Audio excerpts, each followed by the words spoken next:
Thomas Bain stood in his empty kitchen, holding the foreclosure notice for the third time that morning, trying to make sense of numbers that didn't add up. 9 months ago, this 3-bedroom ranch house in Millerville, Ohio, had been his family's fresh start, subsidized through the federal Heroes at Home program that promised 2% mortgage rates for combat veterans. Today, the same government that had handed him the keys was demanding $72,000 in back payments for a loan he'd never agreed to. Before we continue, comment below which city you're from. Administrative error in the application process. The notice read in bureaucratic language that might as well have been written in a foreign language. Loan terms have been recalculated according to standard market rates, retroactive to the signing date. Through the front window, Thomas could see the sheriff's deputy walking up the driveway with another official-looking envelope. His wife, Sarah, had taken their 8-year-old daughter, Emma, to her parents' house in Columbus 3 days ago. Just until we figure this out. But Thomas was starting to understand that there might not be anything to figure out. The deputy was polite but firm. Thomas had 72 hours to vacate the premises or face forcible eviction. The house would be sold at auction to recover the outstanding debt. Any personal belongings left behind would be disposed of according to state regulations. "I'm sorry, Mr. Bain," the deputy said, and Thomas could tell he meant it. "I've got 3 kids myself. This ain't right, but it's legal." Thomas signed the papers and watched the deputy drive away, leaving him alone in a house that had stopped being his home the moment some bureaucrat in Washington decided his signature wasn't worth the paper it was printed on. The local VA office occupied the ground floor of a strip mall between a check-cashing service and a store that sold discount furniture. Thomas sat across from Jennifer Walsh, a caseworker who looked tired enough to be fighting her own battles with the system she represented. "Mr. Bain, I've reviewed your file multiple times. The Heroes at Home program was administered through a private contractor, Patriot Financial Services. They processed thousands of applications during the pilot phase. And the pilot phase was terminated after irregularities were discovered in the approval process. Your loan was one of several hundred that were flagged for review." Thomas pulled out a folder containing every piece of paperwork he'd signed during the mortgage process. "I've got my original application right here. 2% interest rate, 30-year term, approved based on my combat service record and disability rating." Jennifer Walsh looked uncomfortable. "Mr. Bain, the documents in your file show different terms. Standard market rate, variable interest, no veteran's preference applied." "That's impossible. I was sitting right there when I signed these papers." "I believe you. But the documents we have on file are what the law recognizes as binding." Thomas spread his paperwork across her desk. "Then somebody changed them. Look at this signature. Double quote. Mr. Bain, I can't speculate about document irregularities. If you believe there's been fraud, you'll need to pursue that through legal channels." She handed him a business card for a legal aid society and a pamphlet about temporary housing assistance for homeless veterans. Thomas looked at the pamphlet for a long moment, then dropped it in the trash can beside her desk. "I'm not homeless," he said quietly. "I'm being robbed." Patriot Financial Services operated out of a glass office building in downtown Columbus, sharing space with several other companies that seemed to specialize in government contracts. The receptionist was professional and helpful until Thomas mentioned his name, at which point she became very interested in her computer screen. "I'm sorry, Mr. Bain, but Mr. Morrison is in meetings all day. Perhaps you could schedule an appointment for next week?" "I'll wait." He sat in the lobby for 4 hours, watching well-dressed people come and go, until security asked him to leave. But not before he'd used his phone to photograph the directory board showing Patriot Financial's corporate structure. The parent company was Homeland Investment Group, whose board of directors included former Deputy Secretary of Veterans Affairs, Richard Hartwell. That evening, Thomas drove to the public library and spent 3 hours researching Homeland Investment Group. What he found made his stomach turn. The company had received over $200 million in federal contracts since 2018, including the exclusive right to process veteran home loans in 6 states. Their business model seemed to involve approving loans quickly, then finding reasons to recalculate terms after families had moved in and made the properties their homes. A search for Hartwell's name brought up news articles about his departure from the VA amid unspecified policy disagreements, and his subsequent appointment to several corporate boards. One article mentioned his advocacy for public-private partnerships that leverage market efficiency to serve our nation's heroes. Thomas printed every article he could find and drove home to an empty house that would legally belong to someone else in 68 hours. Don't miss the ending. Watch the story till the end. You'll never expect what the main character does. The knock on his door came at 6 a.m. on Tuesday. Thomas opened it to find Maria Santos, a reporter for the Millerville Gazette, holding a cup of coffee and a recording device. "Mr. Bain, I've been looking into the Heroes at Home program for a story about veteran housing issues. I understand you're facing foreclosure?" Thomas let her in and told her everything he knew. She took notes, asked pointed questions, and seemed genuinely angry about what she was hearing. "This isn't the first case I've encountered," she said. "There's a Marine in Akron who lost his house in January. A Navy corpsman in Toledo who's living in her car. All the same program, all the same company. Can you help? I can tell your story. Whether that helps depends on who's paying attention." The article ran on Thursday morning under the headline, "Local Veteran Faces Foreclosure After Government Error." It was fair, factual, and devastating in its implications. Thomas read it 3 times, feeling hopeful for the first time in weeks. By Friday afternoon, Maria Santos had been laid off due to budget constraints and changing editorial priorities. The newspaper's publisher issued a statement expressing regret about the difficult economic climate facing local journalism. David Kim had served as a military lawyer in Afghanistan before starting a civilian practice that specialized in veteran affairs. His office was small but organized, and his handshake was firm when Thomas explained his situation. "I've seen cases like this before," Kim said after reviewing Thomas's documents. "The paperwork irregularities are obvious to anyone who knows what to look for. Different ink, different handwriting, obvious alterations. So you can help?" Kim was quiet for a long time, staring at the documents spread across his desk. "Tom, I'm going to be straight with you. Yes, I can prove fraud. Yes, I can show that your signature was forged on the revised loan documents.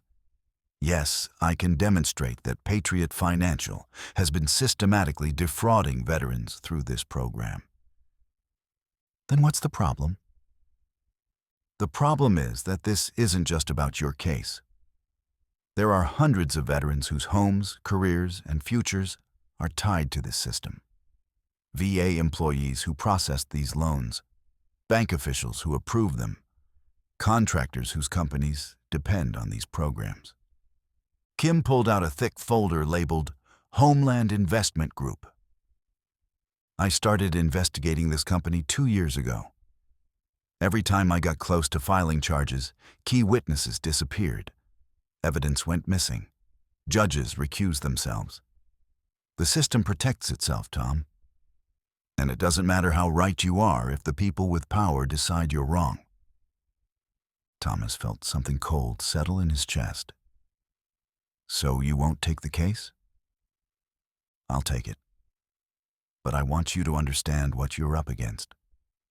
They're not just going to take your house.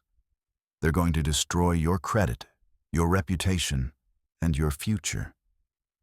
They have resources you can't imagine and connections that reach into every level of government. And if I do nothing? If you do nothing, you lose your house quietly and maybe get to rebuild your life somewhere else. Thomas looked out the window at the parking lot, where his 12-year-old pickup truck sat next to Kim's BMW. I didn't survive 3 tours in Afghanistan to come home and get robbed by my own government. The eviction happened on a Tuesday morning in October.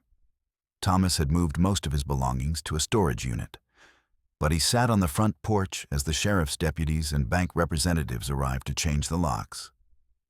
A few neighbors came out to watch, but nobody said anything. Sarah had filed for divorce the week before, citing irreconcilable differences and Thomas's obsession with conspiracy theories.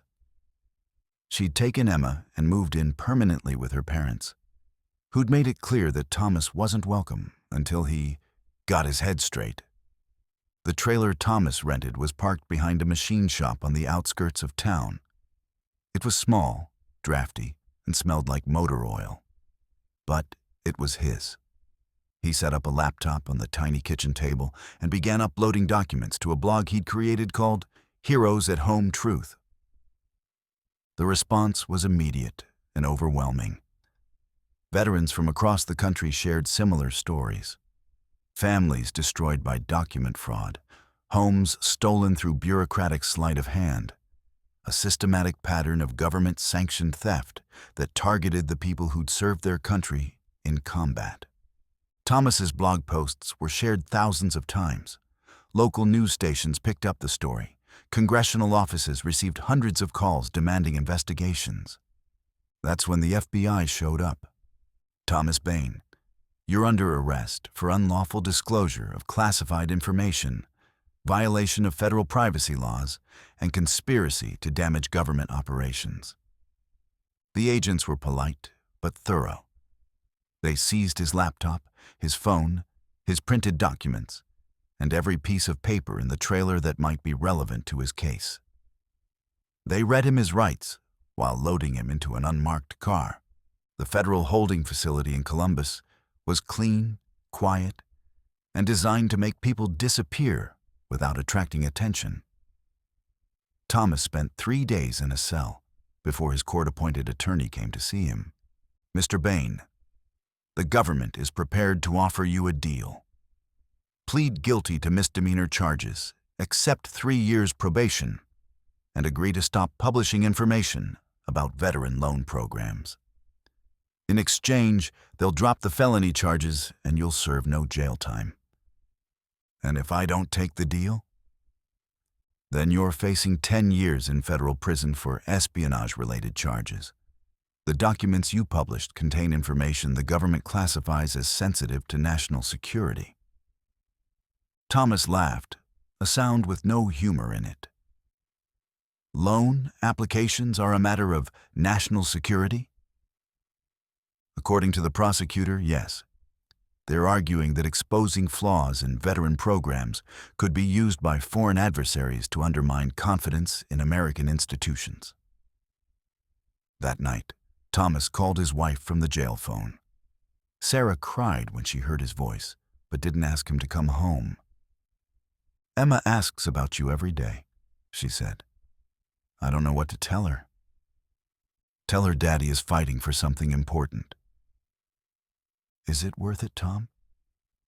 Losing everything for a principle that nobody else seems to care about?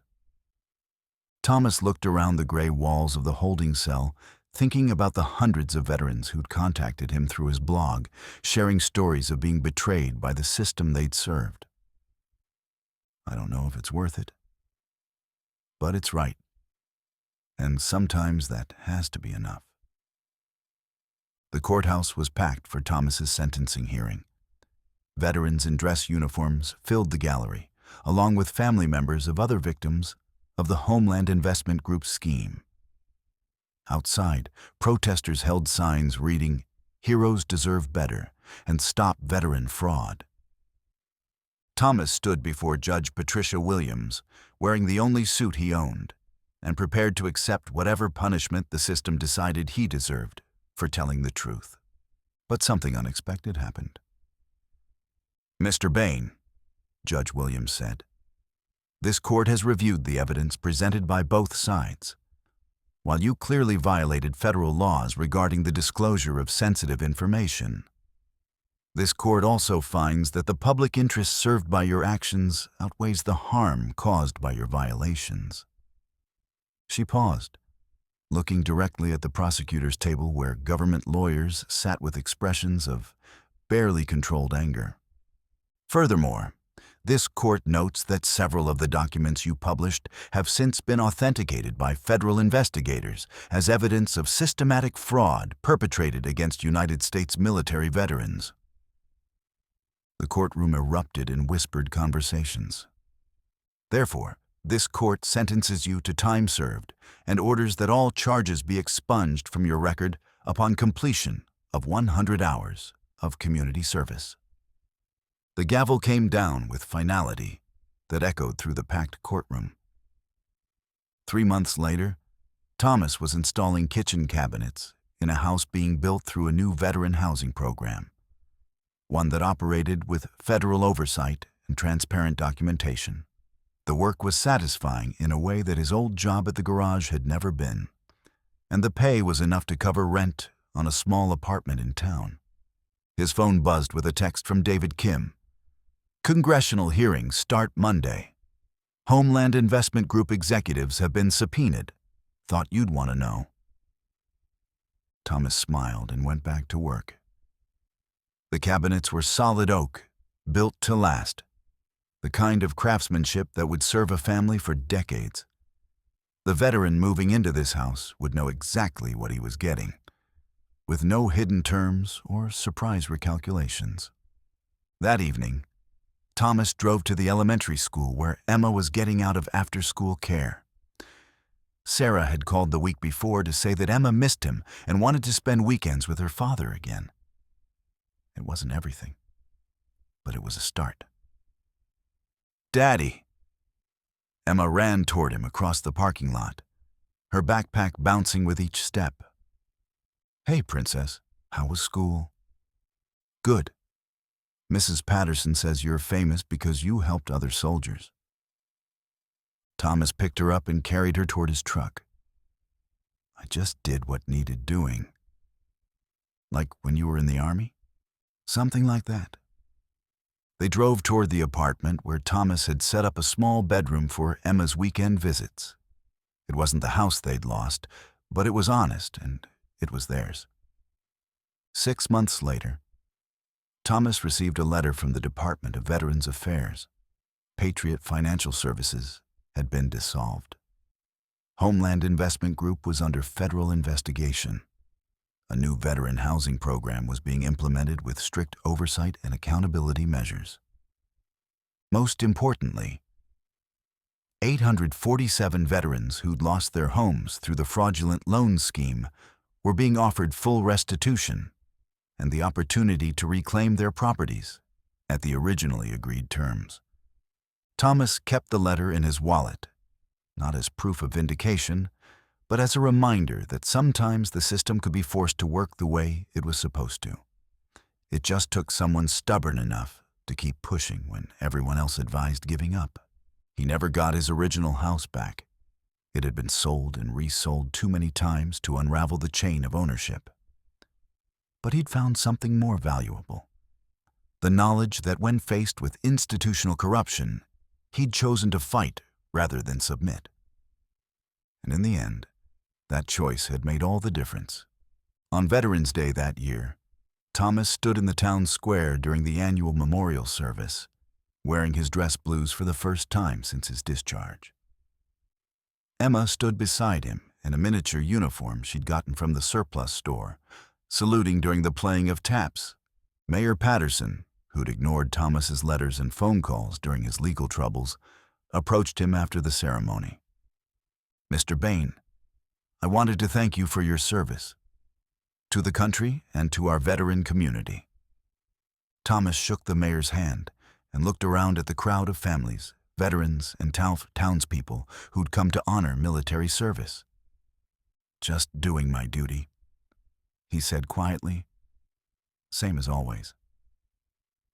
The difference was that now everyone understood what duty really meant. Not blind obedience to authority, but the courage to stand up for what's right, even when it costs everything you have to lose. Emma tugged on his sleeve. "Daddy, can we go get ice cream?" "Absolutely, Princess. We've got time." They walked hand in hand toward Main Street. Father and daughter, veteran and civilian. Living proof that some battles are worth fighting no matter what they cost.